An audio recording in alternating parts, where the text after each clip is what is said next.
Hey, everyone. Welcome to our session. My name is Anton Lopyrev, and I'm a product manager on the Google API infrastructure team. And later on, I'll be joined by Monsur, Hossain, and Gregorio. They're two engineers on Google's API infrastructure team. And this is a 200-level session, so we'll be covering some concepts that could be advanced for you, but hopefully you'll be OK.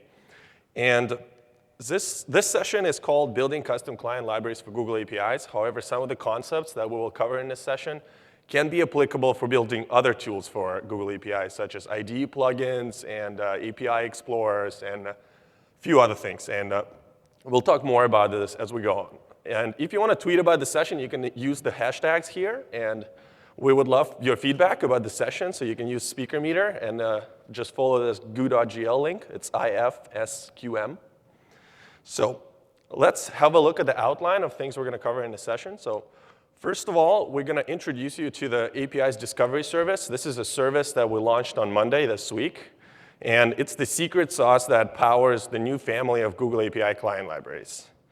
So I will be doing that. And then Monsur will come here and talk about a walkthrough of the format. And he'll give you all the juicy details of the information that's available to you through the service.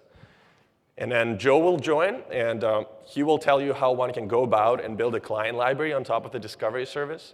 He'll give you an overview of the steps necessary to build a library, and he'll also give you a demo of a fully functional Python client library built on its service. And you should definitely stick around. This will be a really cool demo. Just to give you an idea, the entire client library is only 35 lines of code in Python. So it's really cool and gives you an idea of how powerful the service is. So with that, let's jump into the first section, so introducing the API's discovery service. So before I tell you exactly what it is, if you haven't yet read our blog post, let's quickly overview how Google builds APIs. So we had a session at the last Google I/O, which we called How Google Builds APIs. And there we gave you a sneak peek behind the scenes of how we do things at Google. And I highly recommend bookmarking this link and watching this YouTube video at home, since it's some really cool stuff. So for the sake of this session, I'm going to give you a quick overview of a few important points of that session. The first one is that Google APIs are RESTful. And I'm not going to go into details what that really means. Hopefully you all know, and if you don't, you should look it up. But the key idea here for the sake of this session is that an API is typically a collection of resources, it's a collection of methods on those resources, and it's a collection of parameters for each method. And another important point of that session was also that all of the newer Google APIs are based on top of the new common infrastructure. And we talked a lot about this infrastructure here at Google I/O. However, what an important point here is that the new infrastructure gives us a new cool way to build client libraries for Google APIs. So since an API configuration is structured into a RESTful model, it allows us to create machine-readable specification for each of the APIs. And here at Google, we refer to that specification as the discovery document. And that discovery document, or that metadata about each one of the APIs, can then be used in our client libraries to build the API calling surfaces. And I know it's a really simple diagram here, but that's how simple it really is. It's a two-step process. And with that, let me actually introduce you to the API's discovery service. And it's the service that exposes that metadata about Google APIs in machine-readable format for client libraries and other tools to consume.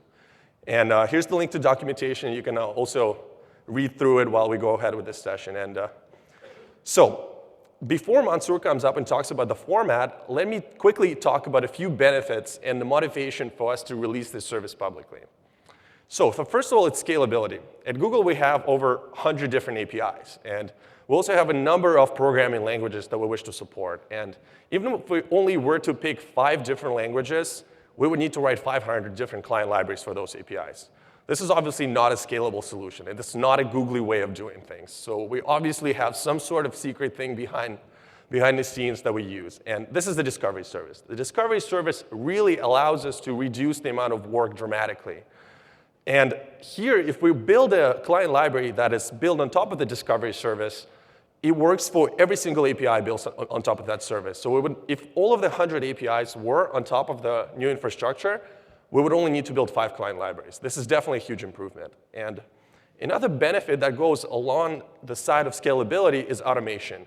The discovery service also allows us to generate a lot of other things rather than client libraries. Some of the documentation that you see for newer APIs on code.google.com is also auto-generated based on a discovery service. And some of the documentation for the client libraries, such as JavaDoc for Java or PyDoc for Python, is also generated based on a discovery service. So this is a huge time saver, as you can imagine. So the final benefit and the real motivation for us to release this service publicly is transparency. All of the new Google API client libraries are open source. However, up until today, they were using this undocumented endpoint, which was the discovery service.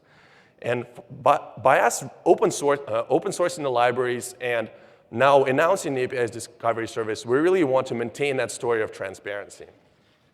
So with that, let me quickly give you a demo of a kind of tool you can build on top of the API's discovery service. And a few months ago, we launched the API's Explorer. And this is an interactive web-based tool for playing around and exploring Google APIs in a browser. And you can also follow this link and check it out if you haven't yet.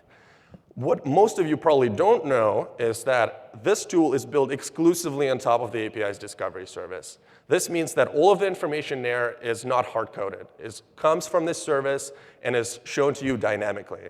So another cool announcement that with the launch of the discovery service, we're also open sourcing the Explorer, that you can actually go and check it out how it's built and see if you can build similar tools yourself.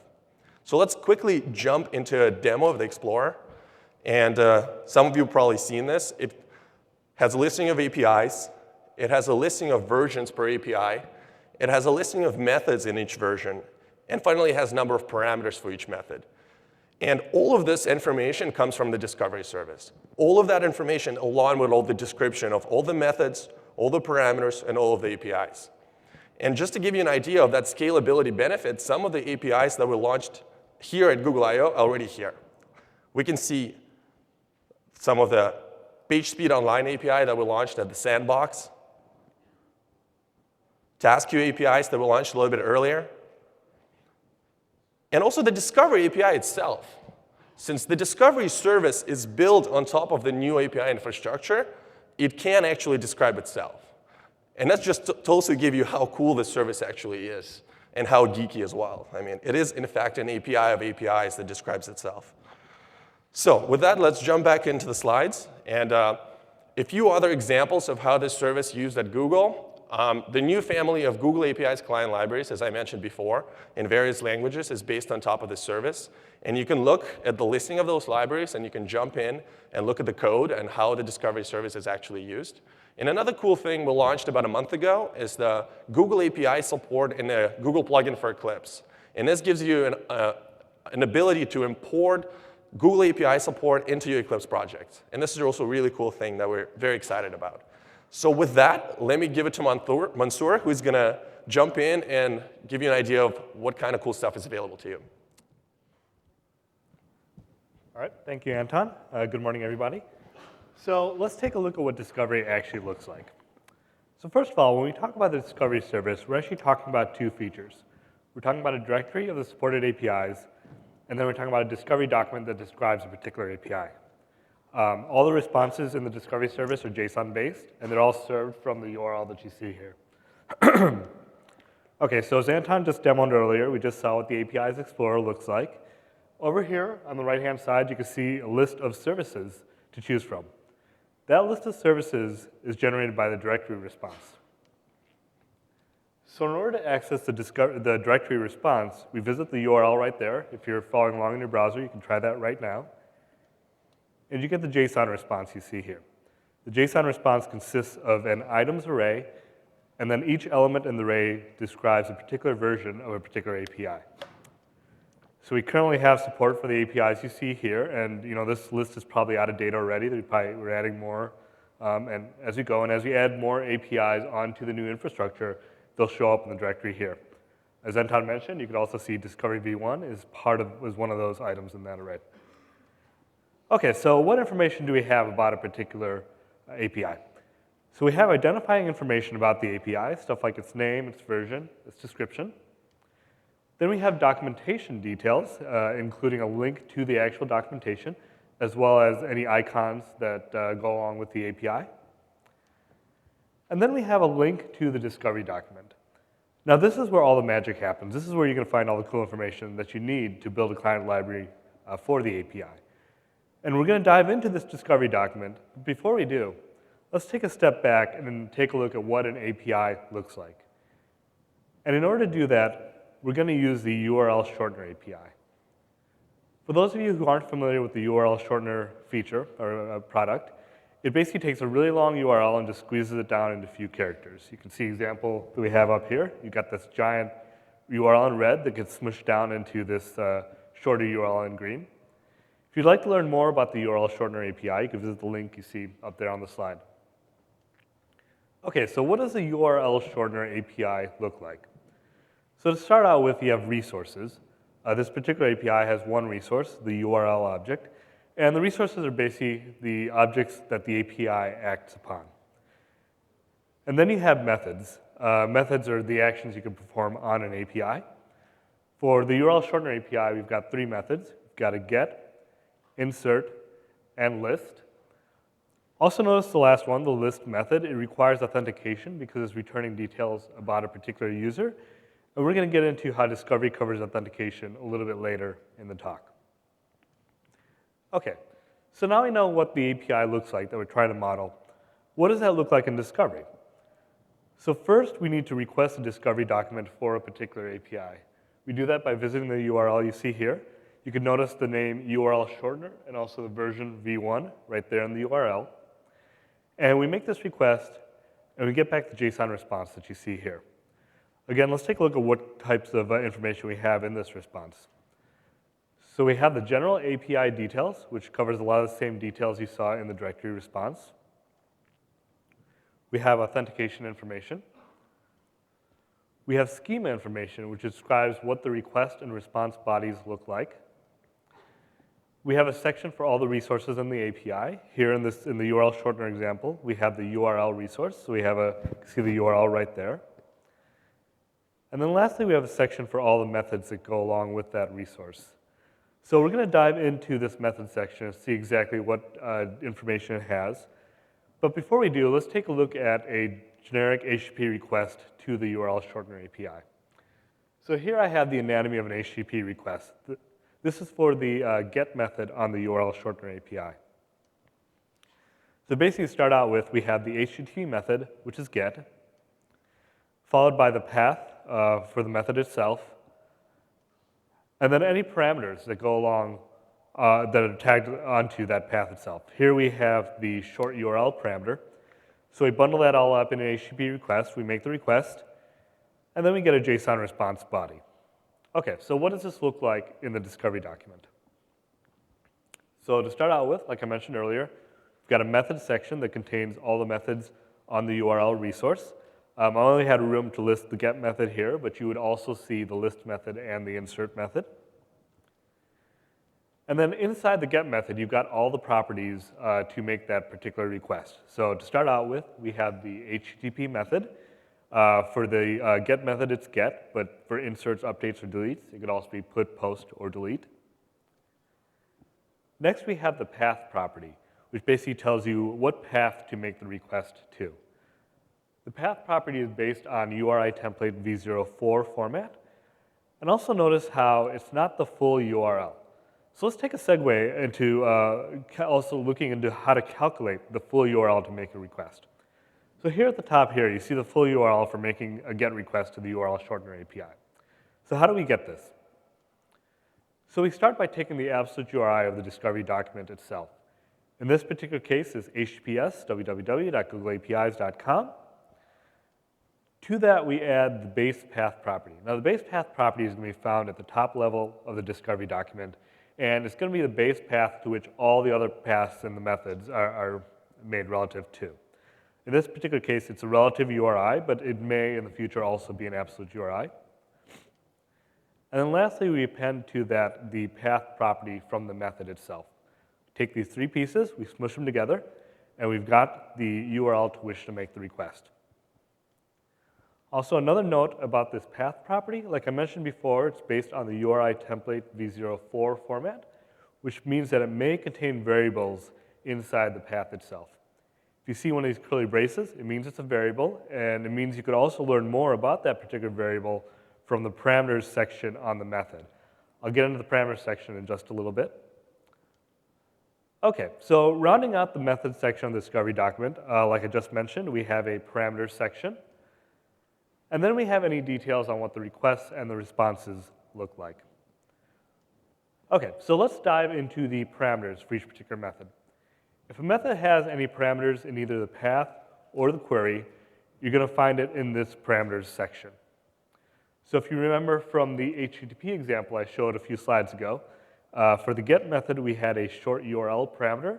You can see over there on the right how that maps onto the parameters section of the discovery document. You can see location query to indicate that it's a query parameter. Some other information that's included about the parameters. You can get details about what type the parameter is. You can see some valid values up there. You've got string, integer, number, Boolean, or any. And then you also have any additional details about that parameter. You've got a description. If it's an enum, you can have all the enum values as well as descriptions about those enums. Then you can also have information about whether the parameter is required or not. These properties you see here come from the JSON schema draft 03 spec. With parameters, we've also made a few additions to make parameters a little bit clearer. If you want to learn more about JSON schema, you can visit the link that you see there. Okay, so now we have details on the methods and the parameters. We know how to make the request. Now let's take a look at the request and the response body. And the way we do that is with schemas. So basically, schemas show what do the requests and the responses of a method look like. So at the top level of discovery document, outside of the methods, outside of the resources, you're going to have a schemas object. And that's going to contain all the schemas for the rest of the discovery document. The schemas are identified by a unique ID. In the URL shortener example, we have the URL schema. The ID here is URL. That ID is unique throughout the discovery document, and it's used to refer back to this particular schema. So if you'll remember earlier from our methods section, we had a response property to say that we had a response body, and it had a schema ID of URL. We could take a look at that schema ID, jump back up to the schema section and say, oh, it maps to this URL here. Here's where I can find the schema for it. Also note really quick, this $ref syntax. If you see that, that's borrowed from the JSON referencing syntax of the JSON schema specification. If you see $ref, just know that the value is a schema ID that points to a schema in the schemas section.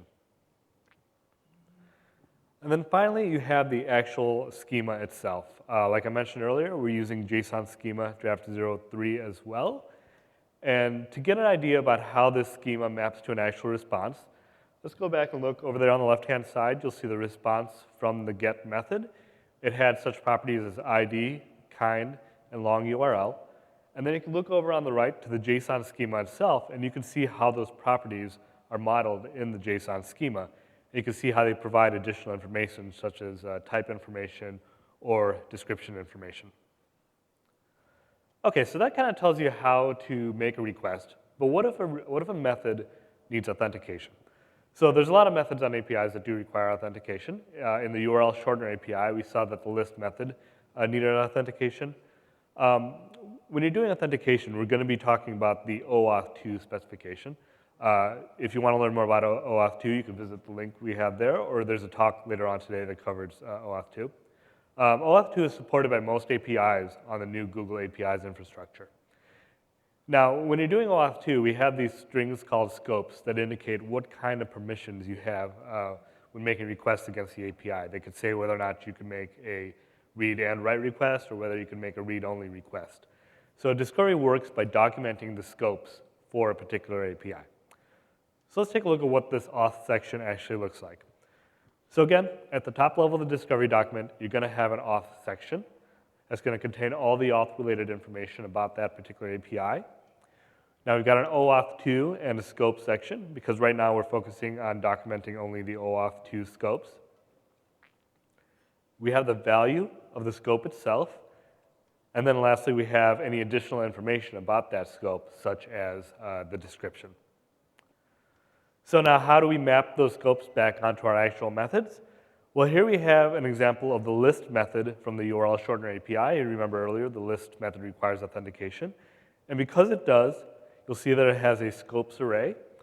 And each value in that scopes array points back to a scope in the auth section. So that way you know that for this particular method, it supports this scope here. And you've got some more information about how you could actually do authentication for particular methods. Okay, so that kind of gives you an overview of what the discovery document looks like. A couple other things about the discovery document to keep in mind.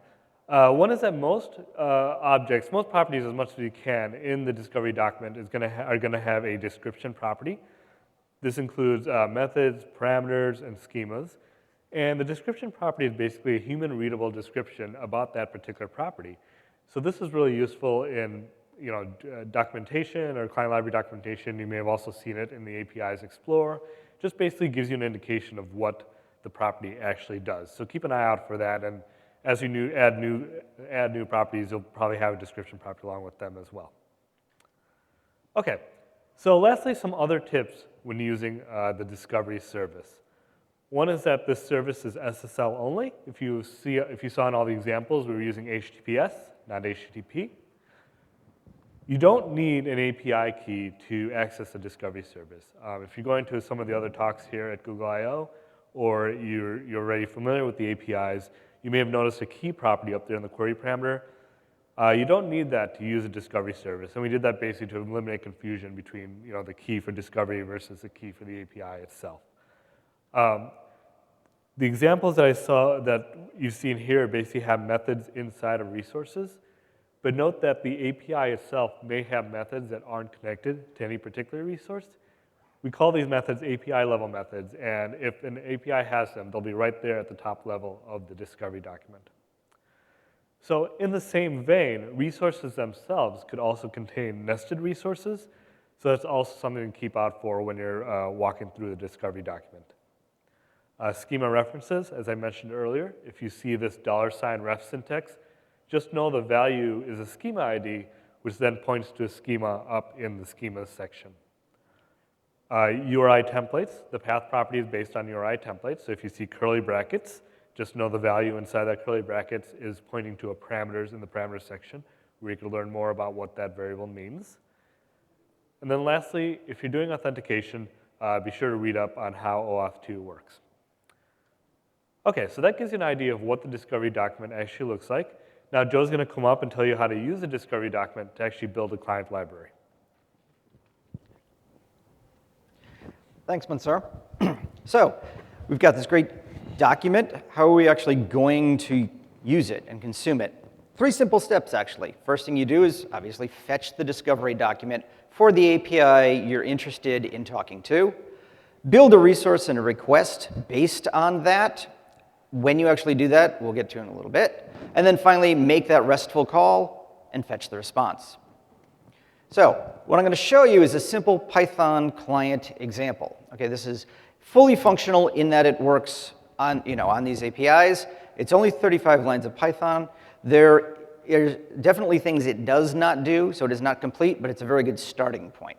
So there it is, 35 lines of code, entire library. Not only entire library, but the last 2 lines actually show using the library. So at the bottom, you see we build a service object based on the discovery. Discovery at this point is a deserialized discovery document for, in this case, the URL shortener. And that collection object is what we're going to start attaching our methods to build up that API service. And then in the very next line, we actually call into that service. We call service, we call .url, because remember that's the collection, that's the resource in the URL shortener API. We insert there, and then we pass in a body, which is that JSON body that we're going to post. So that's the URL we want to be shortened. Then that gets executed, and we return the result. So let's look at what we've got going on here. So just to show there's nothing up my sleeve here, these are the only 5 imports that are there. Now, the JSON, URL parse, and URL lib are part of the Python standard library. The HTTP lib2 library just makes it very easy to make HTTP requests. And the URI template library is a third-party library for expanding URI templates. So let's get those out of the way so we've got a little more space to see what's going on. So the very first thing we do is we're going to start step one, fetch the discovery document. So you see here that URI is for the discovery document for the URL shortener service, v1. I request it, and then in this case, I convert that into a Python data structure from the JSON. Next step is I start going through that process that Monsur talked about of how do you construct the URL that you're going to make that request to. So this is the first part of it. I'm going to take that base URI where the discovery document was. I join that up with that relative URI that's available in base path. Join that up. Now I've got that base URI for the service itself. Here's just a simple collection object. This is where I'm going to start attaching methods to. Now, here's our build call, right? We want this to be passed in a discovery document, and we're going to start attaching methods and attributes to that collection object to start build up our API service. So the very first thing we do is we loop over all of the resource sections that are available at that level in the discovery document. So that's that for name resource in discovery get resources. There might not be any, so be careful of that. Iterate over all of those. And then for each of those, these are actually going to be nested resources, right? That was one of the things Monsur said to be careful of. You could have nested resources in here. So you'll notice what we do is we attach that result of recursing into ourselves onto that collection. So that gets us our nested resources. The next loop is we're going to loop over all the methods. So we loop over all the methods. We call create new method, given the name, and that constructs a new method that we then attach to that collection object. So here's the real meat, the create new method. This is a method factory, right? We come in here, and what do? We attach this method to it.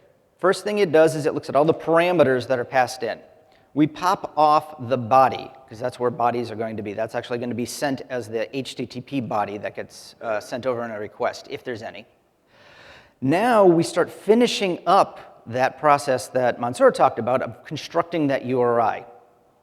So we take that base URI, and we now add on the path part for the method that we're dealing with.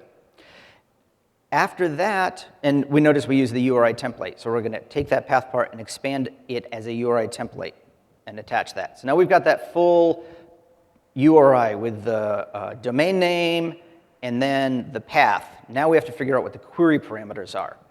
So we look at the parameters section of the discovery document.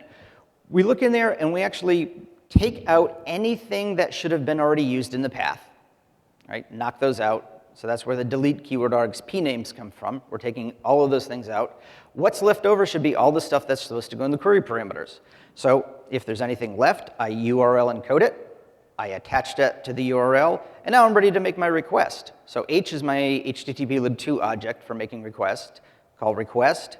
I've calculated the URL. I make the call. The method is also in the discovery document under the HTTP method property.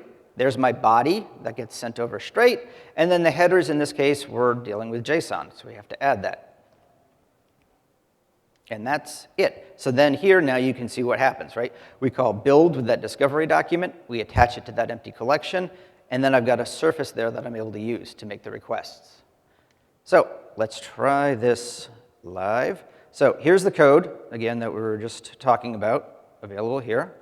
And if we go and run that from the command line, we see what gets returned is that the response from shortening that URI. Okay, so when I built this up, I'm doing Python. Python is a dynamic language, so I'm actually making that request as I run, and I'm building up my surface at runtime. If you're using a strongly typed language, you may not want to do that. So you may actually want to, and we do this in Java ourselves, request ahead of time, use that discovery document to actually create a Java library, which is then compiled, and then you can use that in your process. In your program. So like I said, dynamically languages, you can do that. And there's various levels, right? You have to decide what language you're in and what pros and cons are for doing each of those. So that was a simple Python client. We did a working demo. That is a really, really, really stripped down version of the Google API's Python client that we have out there. It is a fully functional library, covers all those areas that 35 lines of Python code did not do. It does parameter checking, it checks the parameter names, it deals with authentication. What you saw when I did that request is I actually had to type in the straight JSON that was going over the wire. The Python client library takes care of that for you, where you just pass it a Python data structure and it'll serialize it into Python for you. So lots of help that way. This is what that same exact code would look like if you were using the API Python client library. So we just import the build function from API client discovery. We say build URL shortener v1. That goes out and does just what I did in that 35-line client, 35-line of code, but a lot more comprehensively. I build up a surface there, and then I call service URL insert, and you'll notice there that the body is actually a Python data structure that'll get serialized. I call execute, and that gives me the exact same response as we just saw. There's the URI for downloading it if you want to look at that a little more deeply. We have libraries built on discovery in a variety of languages. So we've got Java and Python libraries that are available in beta, and PHP, Ruby, and .NET that are available in alpha. Now, beta for us means that we're very happy with how that project is going. Things have settled down. We're not looking at breaking changes coming in as far as we know. We're in bug fixing, and we'd like to, to dig in and start using these libraries. Alpha means under construction. We may make breaking changes to the library. They're being actively, worked on. So please use, but use at your own risk. Know what you're getting into. That things may change on you. So let me hand it back to Anton to wrap it up. Thanks, Joe. This was really cool. I hope you guys really understand what just happened. I mean, that's a really small library, but it's so functional that you can actually use that library to access the discovery service itself, and then build another library to discover itself. So it's an infinite recursion, really, which is really cool. So with that, let's quickly do a review of what we did here. And we covered the Google API's discovery service, which is the service that provides you machine-readable specification of other APIs. And this is a link documentation again. Feel free to check it out. And it's used today by the Google APIs Explorer. It's used today by the Google API client libraries and the Google plugin for Eclipse. So what's next is you should explore the format, take a look at the code of the APIs Explorer, take a look at the code of client libraries, and what we really want to know is what kind of stuff you can build with this. Is whether you're going to build other client libraries of various languages that we don't currently have, whether you can build IDE plugins such as for IntelliJ, Visual Studio, or your favorite IDE, or whether you want to build your own Explorer. So whether you want to build an API Explorer on your Android phone, you want to build an API Explorer on your iPhone, whatever works for you. So this is what we're really excited about. We wanted you to help out our story for our developers. So with that, thank you very much. And if you still want to tweet about some stuff, feel free to go ahead. And we do want your feedback, so please submit it on this link. And we're now open for questions. Thanks, everyone.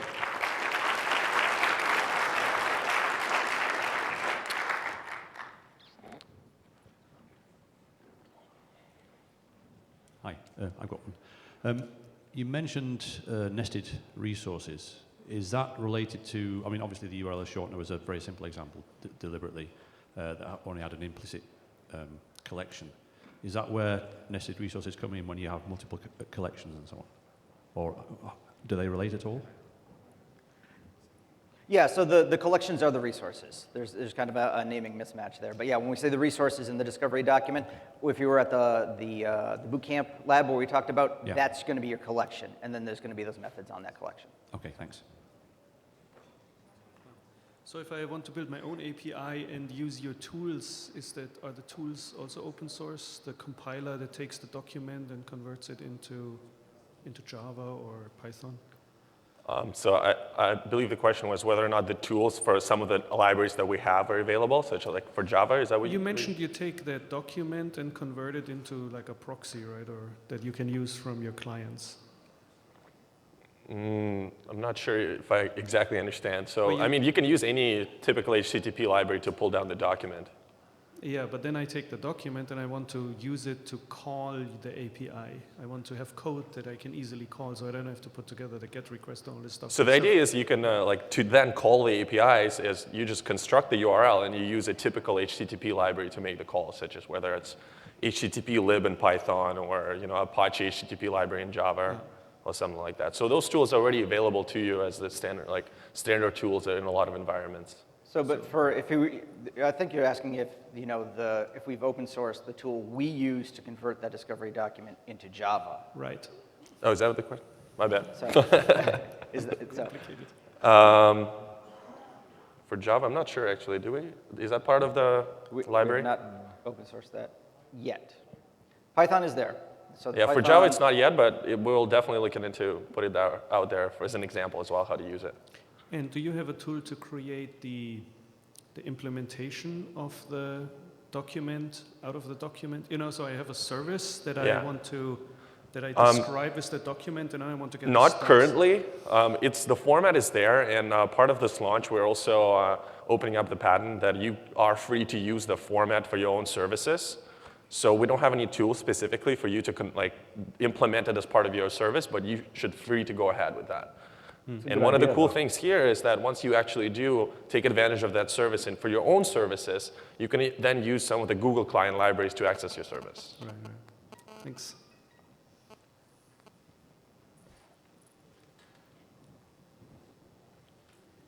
Is Google's plan to make all of their APIs discoverable via this mechanism? What's kind of the timeline for getting to the APIs that aren't? It will be a long and painful process, but we're working on it. Okay. And that's going to include the paid APIs where there's usage restrictions on the number of calls and things like that? Yeah, it's our long-term goal to try to convert everybody to a common infrastructure. Hi. So I just want to make sure that I have this understood conceptually. The idea is not that you're going to save people time understanding the documentation and all the methods and how to call them. The idea is that you're providing an easy way for people to create an object in their code that sort of models the APIs. Is that correct? Right.